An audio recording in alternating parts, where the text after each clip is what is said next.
Five, four, three, two, one. Okay. Hello, nerds around the world. Welcome to another show of the Nerds United One podcast. I am CM Miller, be your host for this evening. And this the topic for our show is that we'll be doing our top. We'll be doing a countdown of our top 10 favorite movie characters. These are the characters that These are the characters that we love, and the characters that we so revere, and the whole and we so uphold to cinema. And these are the characters, and just basically these are characters that that's just so struck a chord with us. They so ingrained in our mind that they made such an impression on us that they never leave us. Definitely. And I and I was just it was pretty. Let's just say it was pretty tough. Coming up with a list like this. I mean, this should definitely be interesting. Ride. Talk about who our favorite movie characters are. And to join me to do that, I have Mike Gulick with the Geek Salad podcast. Mike, great of you to join me this evening. All right, great to be here. Yeah, just you and me today. Should be an interesting show. Right. Maybe brief, but interesting nevertheless. Hey, quality over quantity. Can't beat that. Definitely. Okay. All right. Okay. We'll start off with me.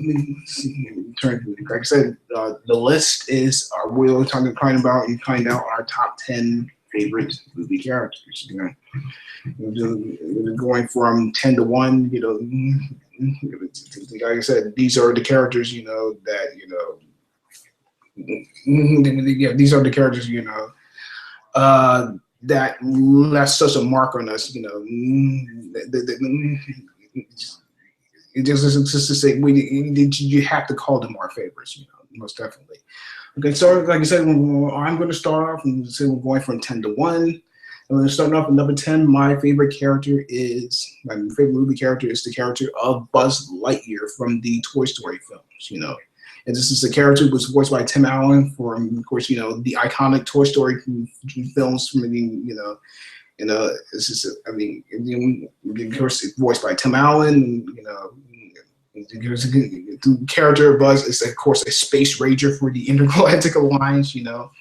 I mean, what's there to say? I mean, what's there not to like about Buzz? He is a bold, confident character. I mean, he's very much a bold, confident, upright character.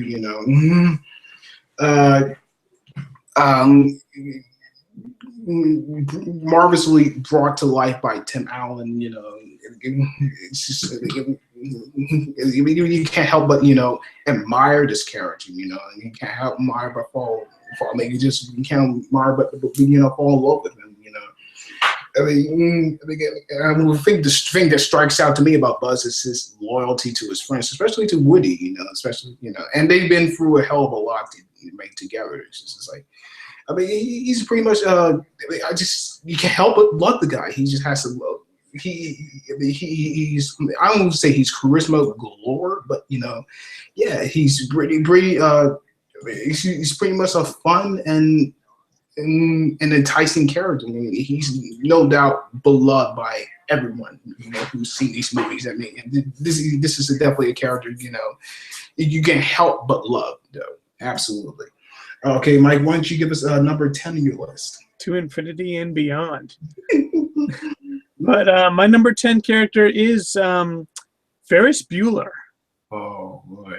I mean, right from the opening the opening monologue of his, where he's trying to get out of going to school by faking sick, and he's just everything he does throughout the entire movie is just done with such charisma and such style, and he never for once thinks that he's in the wrong.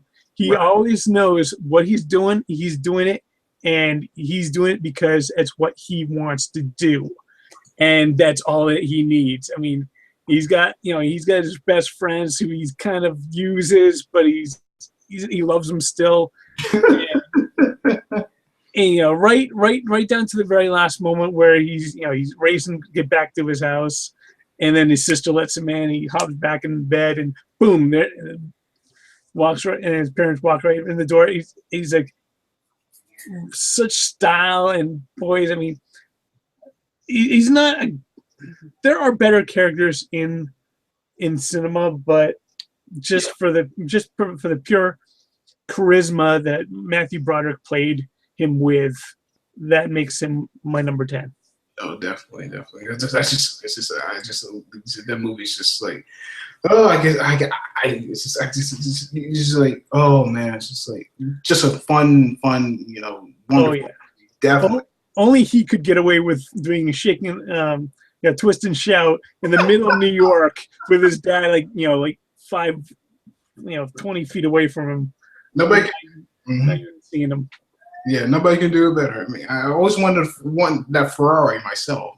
Oh man, that would be a Ferrari, that would kick-ass Ferrari. Can you imagine? Oh, can you imagine the open? Can you imagine having that thing on the open road? Oh yeah. I mean, just as long as you don't let it fly out the window. Oh, I gotta watch that movie again. You made me want to watch it again. Yeah. Okay, all right, going on to number 10 is the Joker from The Dark Knight. Even though the Joker from Batman 1989 was pretty much unforgettable, I mean, pretty much a terrific creation in itself, the Joker from the 2008 Dark Knight is leaps and bounds, above the whole characterization that Jack Nicholson brought to him.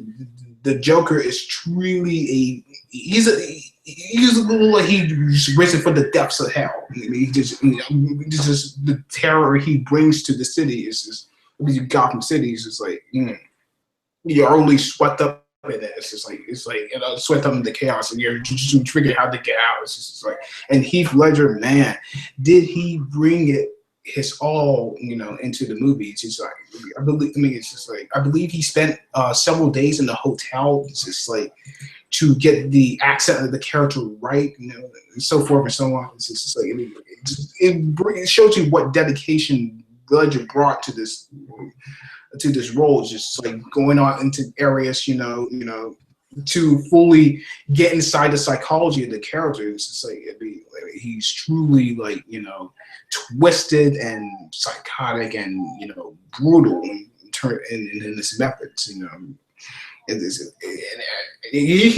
I say, I can tell you when I first saw Dark Knight, I was like pretty terrified the whole entire time. It's just like because like the guy is so cruel in this. Cruel,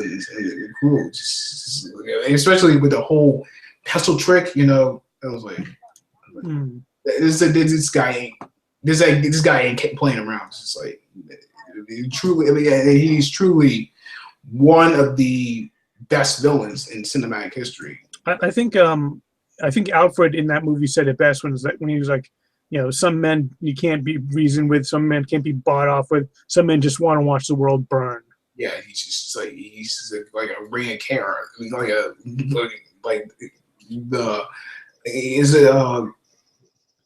he's truly incendiary if you think about it, and just really think about it. It's like everything, like he's just relentless. He just never stops. It's just like I think it's something set up with him. It's like what happens when that line. So this is when it happens when an unstoppable force meets an immovable object. Well, that's the Joker. It's like truly,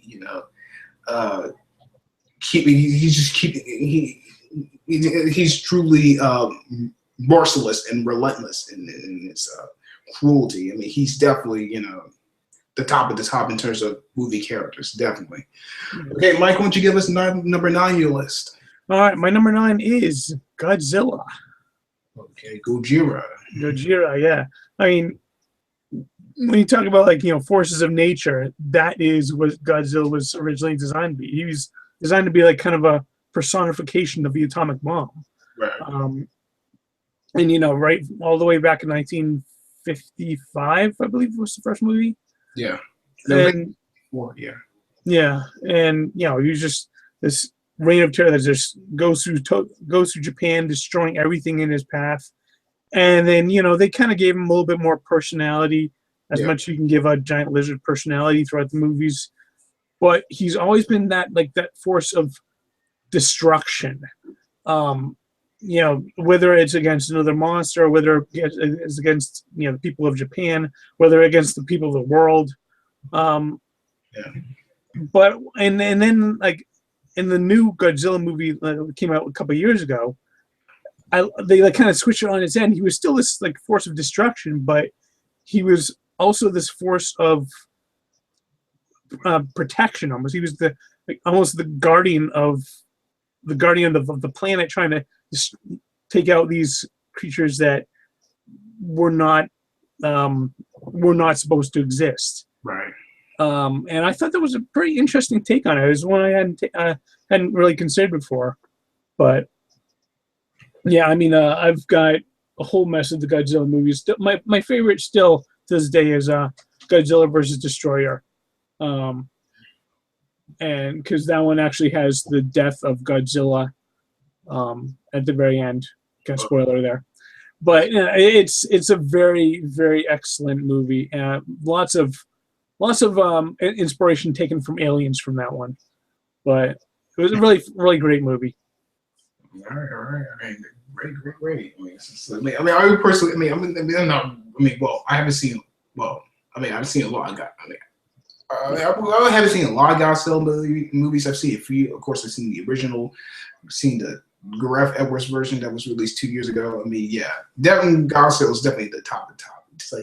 It's just that some of the movies seemed a bit cheesy, a little bit. Yeah, no, some of them were definitely not just a bit cheesy. Some of them were really cheesy. Yeah, they were, I think, a little outlandish.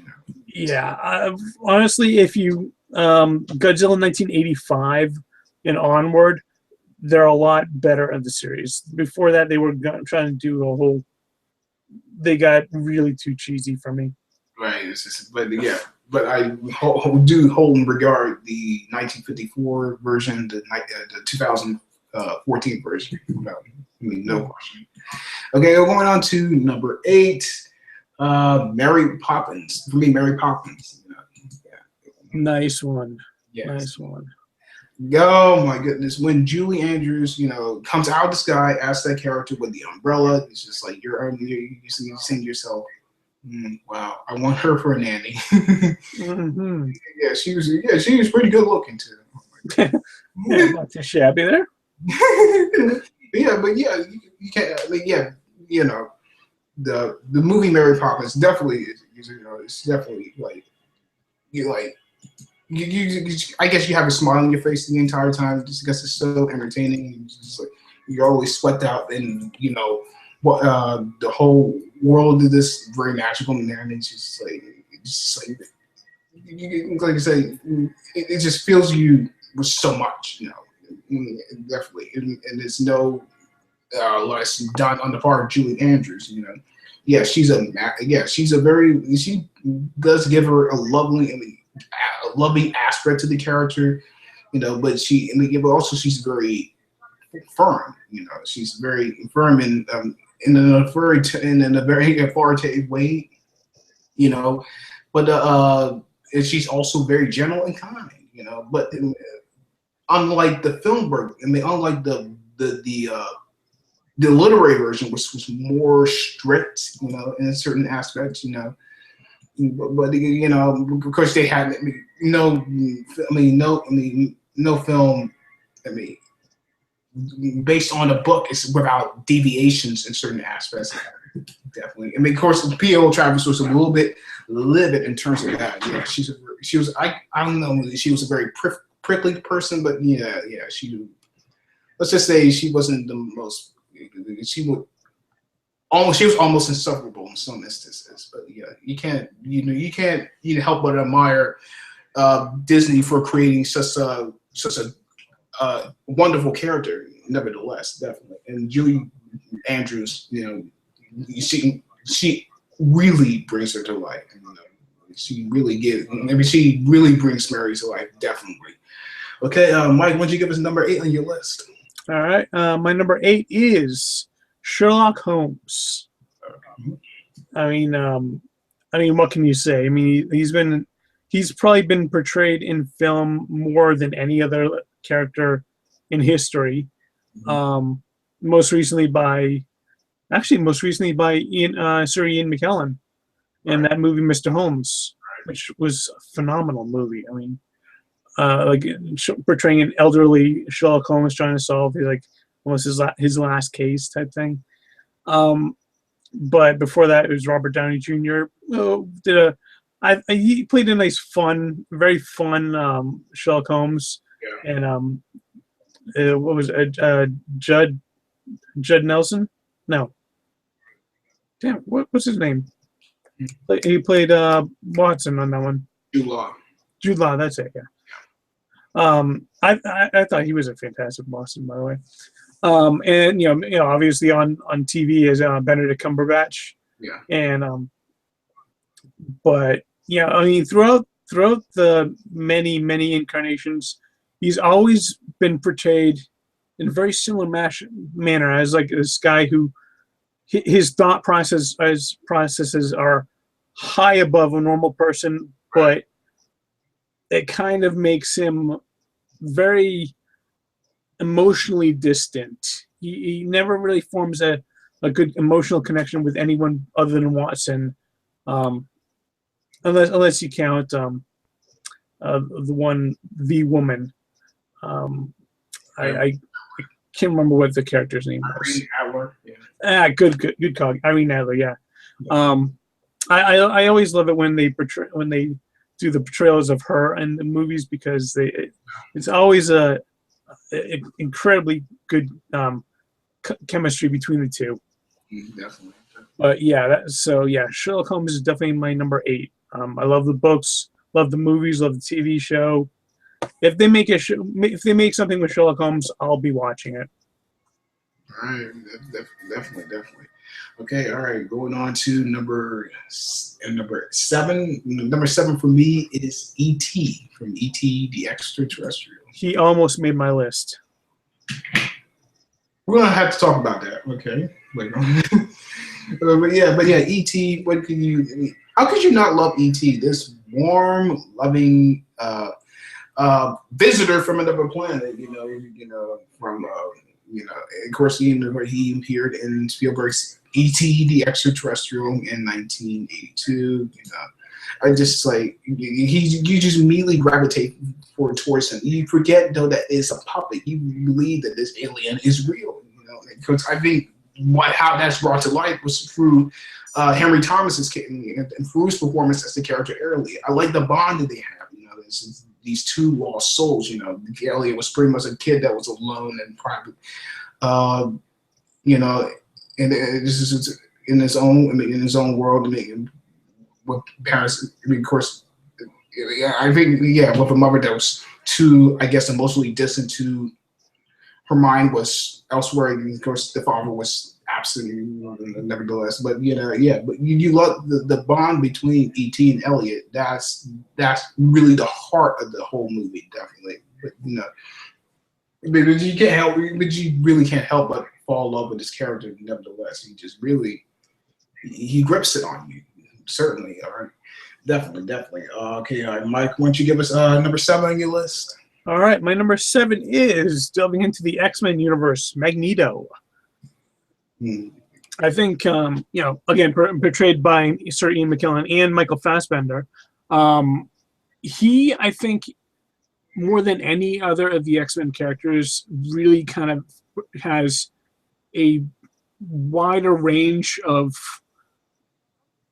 depth, I would say. Obviously the backstory is he was in the Nazi concentration camp. He was a Jew, and he was ripped away from his parents, and that's when his powers manifested. And that one situation just kind of haunts him the rest of his life, and he can't seem to get beyond his view that the Nazis are kind of the representation of all of humanity, and that if they have their way, they will try and round up all of mutants, put them in camps, and try and lock them away and kill them. And that kind of like that beginning influences his entire life from then on. And the fact that he got that friendship and that tight connection with Charles Xavier, who really has a completely opposing view of life. Their friendship, I think, is one of the most interesting aspects of the entire X-Men universe. Is that these two characters who essentially they have the same goal, but their means are completely different, but they still have that tight friendship and that mutual respect. And that's just, and seeing both Patrick Stewart and Ian McKellen, and then James McAvoy and Michael Fassbender portray that, I think was just incredibly just fascinating. Mm-hmm. So that's why Magneto is my number 7. Mm-hmm, definitely. I definitely enjoy. I definitely enjoy Magneto without question. Would you see a top 10 character? Probably not. I guess. To me, I don't know. But he's definitely a well-crafted character nonetheless. Definitely, absolutely. Okay, going on to number 6 for me is the Terminator. Interesting choice. Yeah. Interesting choice. Yeah, definitely. The Terminator, and of course, from the Terminator movies, Arnold Schwarzenegger, there are few combinations that the actor and the character marry so well, but yeah, definitely Arnold Schwarzenegger brings him to life with this performance of this rather laconic and very efficient cyborg. Of course, he started out as the villain in first Terminator in 1984. He was really I wouldn't say brutal, but he was a very cold and efficient killer. Yeah, he's a robot. He had one mission, and that's all he would do. Okay, did I just hear a Darth Vader breathing? Yeah, sorry, that was my phone. It means I got an email. Oh, okay. Okay. Sorry. Struck the flow of the moment there. Okay.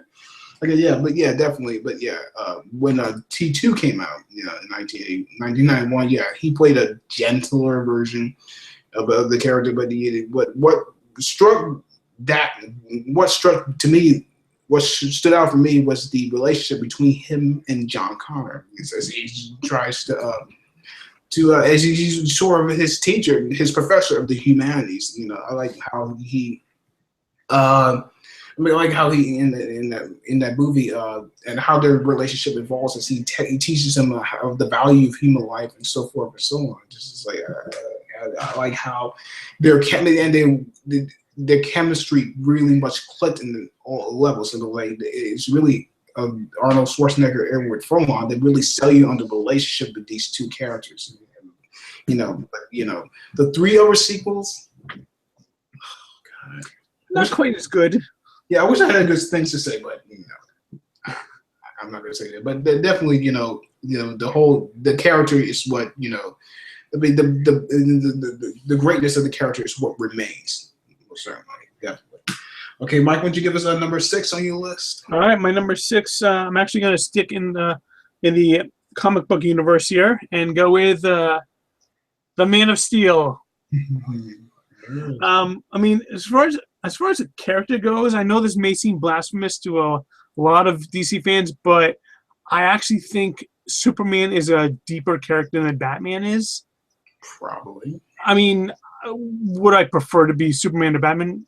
Definitely Superman, obviously, but I'd rather have the money. But Superman. Batman. Yeah, you saw his parents get killed, and he's still really rich, and he's still got mansions and companies, whatever. Superman, he's got all the power you could possibly want, but he is essentially the last of his kind. He is the last son of Krypton, and he's he's on this planet with like billions of humans, and he knows he's different than he can never be like them. And I've always found that to be so much more fascinating because it just gives him a lot more depth of character, because he is probably one of the loneliest characters in all of comic books. And I just there's something inherently sad about the character, that he has all that power, but he is always going to be essentially alone. Right, definitely. It's like, yeah, I would be on that. And it's just like, yeah, I mean, even though I would say probably now Batman's my favorite superhero, but yes. Oh no, definitely, yeah. Yeah, but Superman's definitely. You can see, yeah, he can. Yeah, people say Superman's dull and uninteresting, like, but I think he's much more layered in some instances, much more interesting than Batman is in some. Yeah, the character itself is inherently more interesting. It's just a lot of the writers that he's had have been pretty lazy. Yeah, I don't think they really clicked. I don't think they can really crack who got to the center of who he is, definitely. Right. Right. Okay. All right. Going on to number 5. My fifth favorite movie character is Don Vito Corleone from the Godfather movies. Nice. Mm-hmm. Yeah, definitely. Like when I first saw Marlon Brando in this movie, yeah, I instantly gravitated towards this character. You know, I mean, he's cool. I mean, he's cool in his own kind of way, but yeah, he's also, he's also loving and doting to his family, but also very ruthless. There's so much size to this, and so many facets to this character. You know, and Marlon Brando, you know, yeah, he brought the reasonableness and the ruthlessness of the character to life.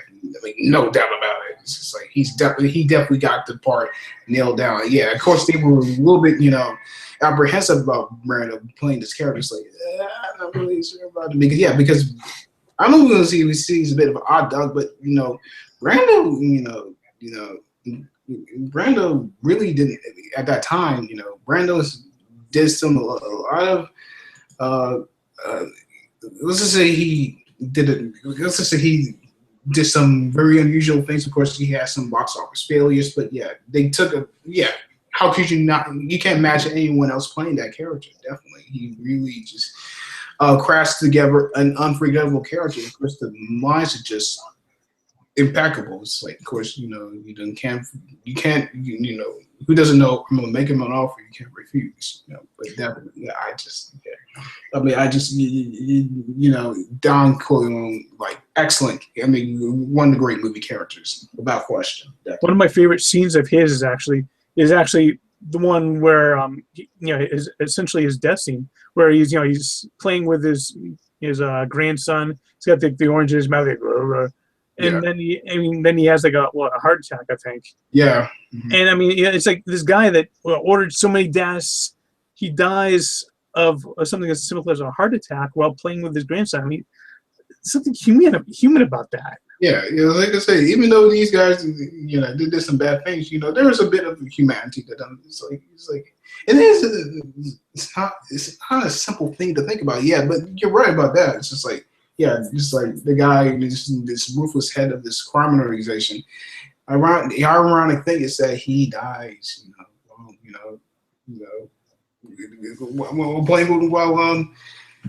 playing with his grandchild. It dies of a natural cause. Wow. Yes.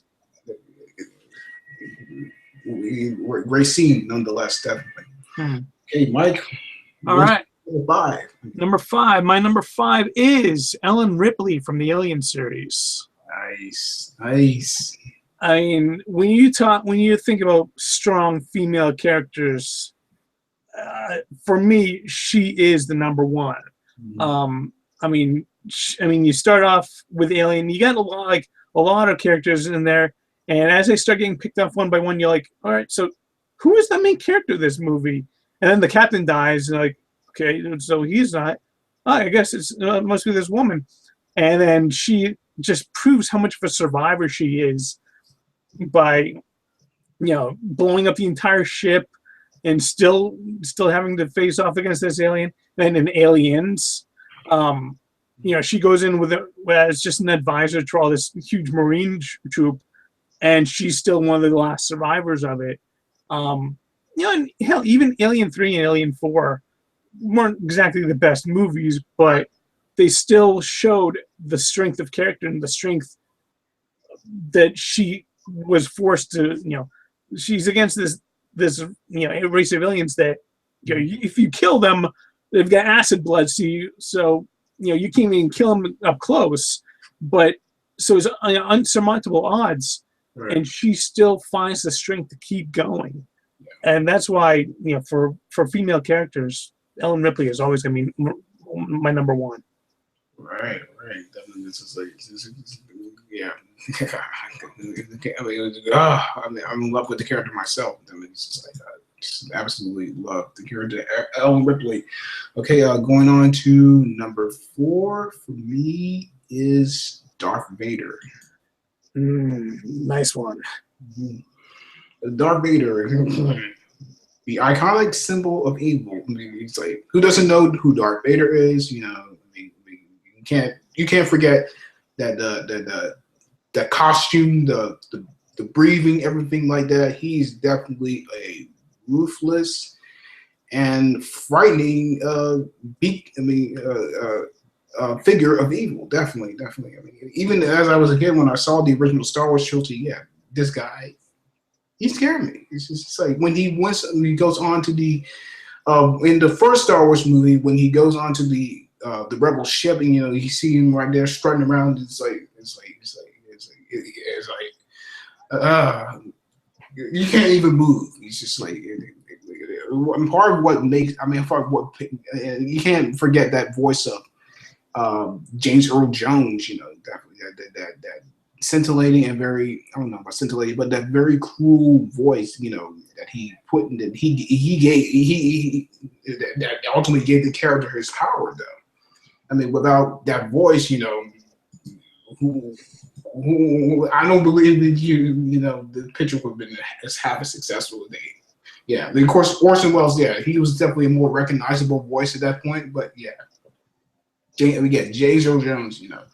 He was essential into his voice was definitely essential in creating that character. He's definitely a cinematic icon. No doubt about it. Absolutely. Okay, Mike, why don't you give us number 4 on your list? All right, my number 4 is you'll probably have some appreciation for this. Rick Blaine from Casablanca. It's a character that when you first meet him, he's really not a likable guy. He's just he's very cold and very cold to everyone.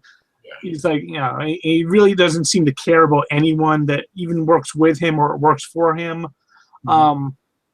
And Ugarte comes to him with the papers of transit, the letters of transit, and he's like, I don't want them. He pretty much just kind of blows Ugarte up, and Ugarte's like there trying to begging for his life because he knows if he gets caught with these, he's dead. But then damn it, what's her name? Elsa.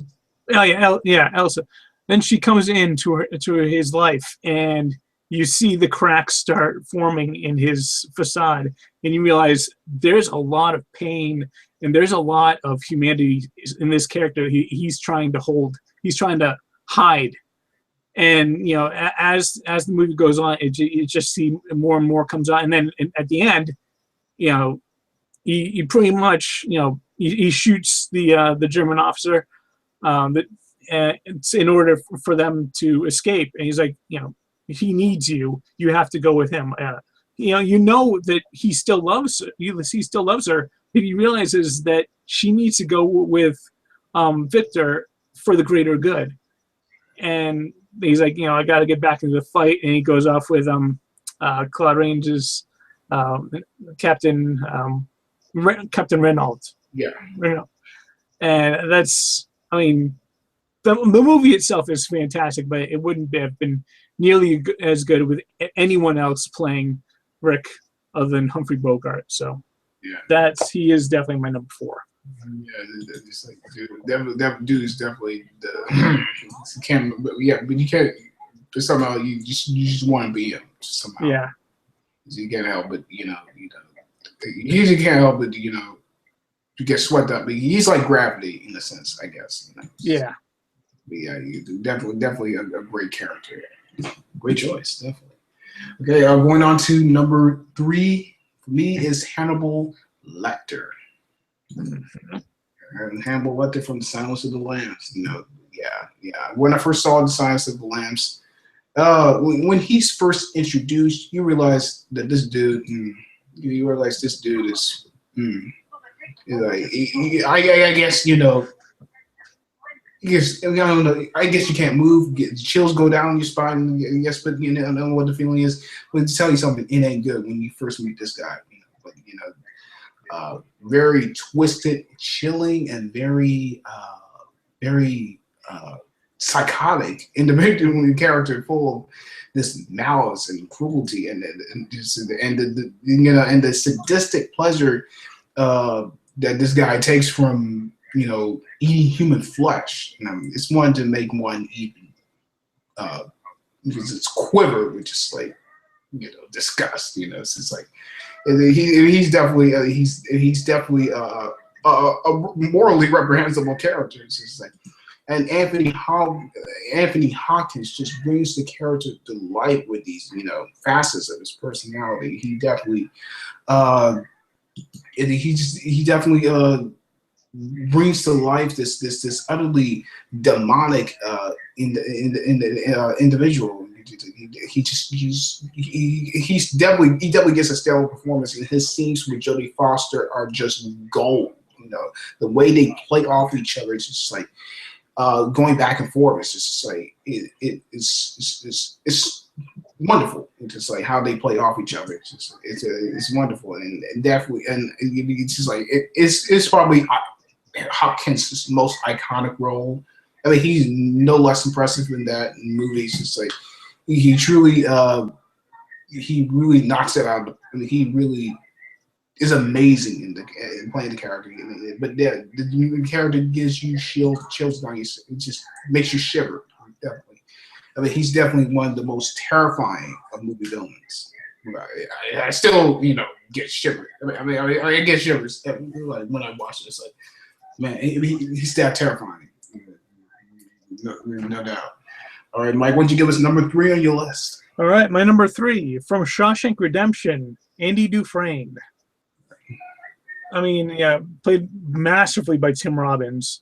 Now he's a guy that he gets sent to prison for a crime he knows he didn't commit, but he just has that like inner strength to know that he's right, and he's just gonna go through his time knowing that he didn't do anything wrong. And then he's trying to work with the law. He's trying to just do right by everybody, trying to help out everybody as best he can. And then the system just keeps pushing him down, and eventually he just knows he can't take it anymore, and he makes the break for it. And the line that Red says when Andy's gone, right? It's like I forget what the line is. Something about like sometimes you gotta let birds go free. You know that it's like a crime to keep them in a cage. Maybe I just miss my friend. That line in itself is helped me more than a few times when like some friends have passed away. But the character, I think, he's just, he's got this like, this almost blank face on him most of the time, but every now and then he like makes that, he does that like kind of like subtle smile that he's just showing like there's a lot more to this guy that that we just want to find more about. Right. I mean, I had to look at Shawshank Redemption again. I always thought of it as a bit overrated. I mean, I don't want to say overrated. It's not overrated to me. It's just I didn't need to watch it again. I guess I need to get myself more. It's a long movie. It's a long trudge to get through, but it's. I mean, I'm not a big fan of Stephen King, but I will freaking love this movie. All right. Yeah. Like I said, I need to look at that again. Definitely. Okay, going on to the top two.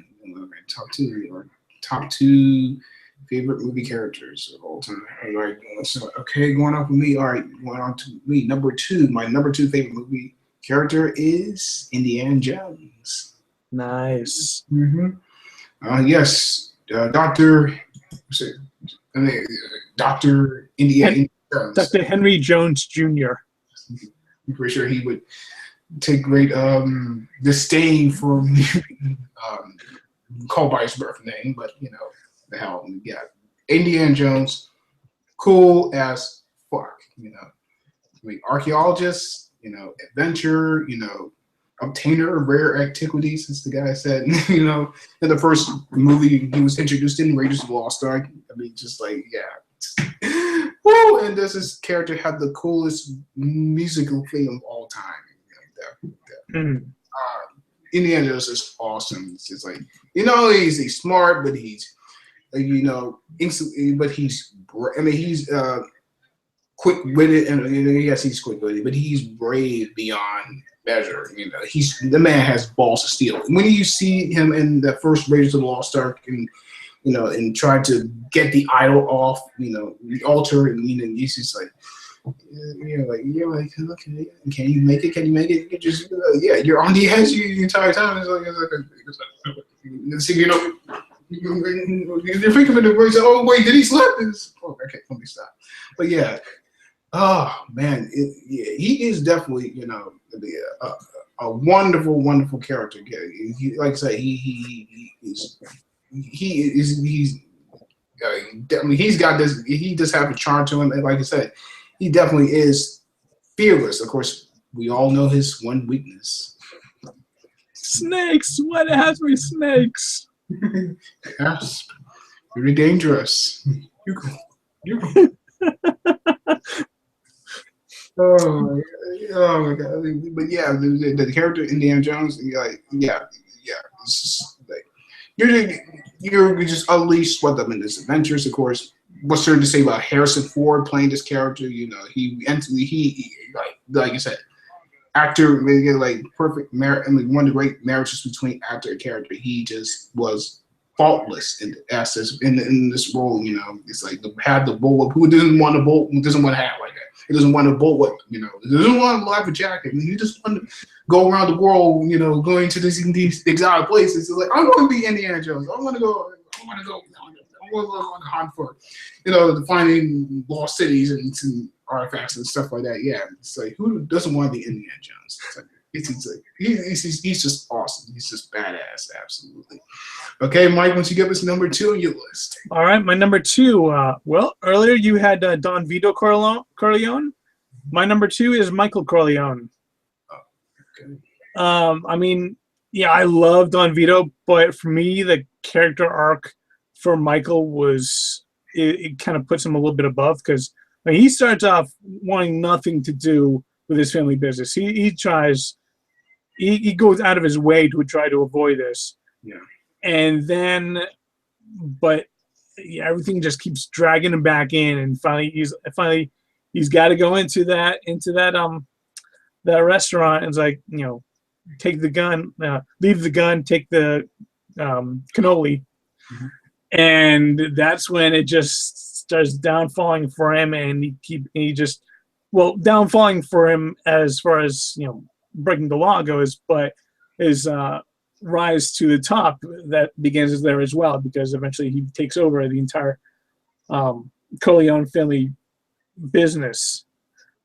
And I mean, played by Al Pacino, he just, that was a really, really perfect casting right there. Mm-hmm. Yeah, absolutely. Yeah, Yeah, definitely. I can't imagine the films without him. Definitely, No. absolutely. Right. As soon as we get to number one, I want to make a few honorable mentions. Fair enough. Right. And the honorable mentions on Solo, The Little Tramp. Charlie Chaplin's character from most of his films. Harry Potter, and also Doc Brown from the Back to the Future movies. Nice. I love Doc Brown, but yeah, it's like I had to. It's like I had to exclude him for this one. And Gollum from the Lord of the Rings films. Oh yeah. Yeah, and of course Rocky Balboa from the Rocky movies. I know. Yeah, what can I say? Okay, going on to number one. Okay, my number one favorite character of all time. My number one favorite movie character of all time is James Bond. Nice. He almost made my list. He's actually one of my honorable mentions. Oh yeah. You can't. Yeah, you can't help but love James Bond. Yeah, the dude is really cocky. To a certain fault. But yeah, he is really quick-witted, resourceful, and brave beyond mention. And he is cool. And yeah, of course, he's cool as fuck. Come on. And he's got these lavish tuxedos. Of course, he doesn't have a bad drink of choice. Vodka martini, shaken, I stir. Yeah. I had to start living the James Bond lifestyle for a while. Well, maybe not. Yeah. But yeah. It's just like, yeah. It's a cool drink. I mean, he's got that swagger about him, that makes you go, I want to be that guy. And of course, he's been with the most beautiful of women. It's just like, and exploits, going from on these espionage adventures, going from these exotic locales, and he's just like, he's just. Yeah, what little kid didn't want to be James Bond? Of course, having all those gadgets and the cars, cars and so green of it, and women, it's just like but Bond. There's no, I don't think there's no, coming, and there's no matching to him. Maybe even Indiana Jones, but James Bond definitely my favorite movie character of all time, definitely. All right, Mike, what is number one on your list? All right. Well, I just have a few honorable mentions as well. James Bond being one of them. Also Han Solo. He wouldn't have been an honorable mention, but I think with The Force Awakens, he got a lot more character development in that one. And also Frodo from Lord of the Rings. But my number one is Anakin Skywalker. Slash, Darth Vader, obviously. But for me, Darth Vader is the symbol of evil. But the character of Anakin Skywalker, I think, is a lot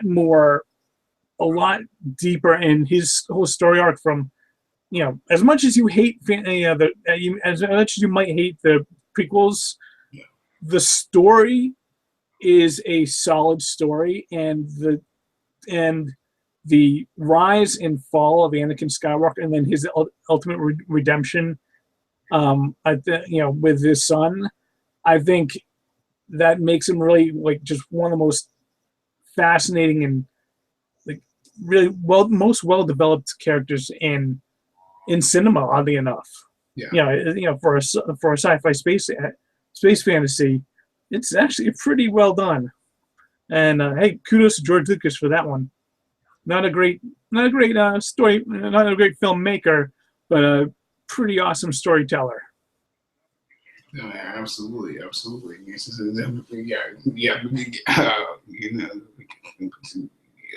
with you on that. Definitely, I'm definitely with you on that. Yeah, the prequels weren't the most memorable, but they did add a whole lot to the character. Definitely. And I will say, I definitely agree with you about James Earl Jones' voice. That we wouldn't be nearly as afraid of Darth Vader if he was voiced by David Prowse. Definitely, absolutely, David absolutely. Cross has a very, very strong English accent. I think it was like Scottish. I think. Yeah, might have been Welsh actually. I don't know. But yeah, certainly, no doubt about it. Okay, folks. I mean, that will do it for us. I mean, that was our show. I mean, this is definitely great. I mean, definitely great kind of our top 10 favorite movie characters. You've been wondering, and you've probably been wondering about, Flash or Legends of Tomorrow recast show. But we will be sure to make an after show this week. I know there's a lot we had to catch up on, but hopefully we will do the best of it and try to turn out a show this week. Definitely. Of course, I mean, our next week we'll be counting on the top 10 third installments in movie franchises. And make sure to check out for that next Monday. In the meantime, I'd like to thank the guy who's kind enough to join me for this. I mean, I know we were a little short on panelists, but it was great to have him, Mike. Like I said, always great having you on the show. Yeah, always great to be with you and hanging out with you, Chris. Right. All right, definitely. Like I said, definitely check out next week. Our show will be countdown top 10 third installments of movie franchises. And thank you so much for joining us. My name is Ian Miller. Fellow nerds, until next time, bye-bye.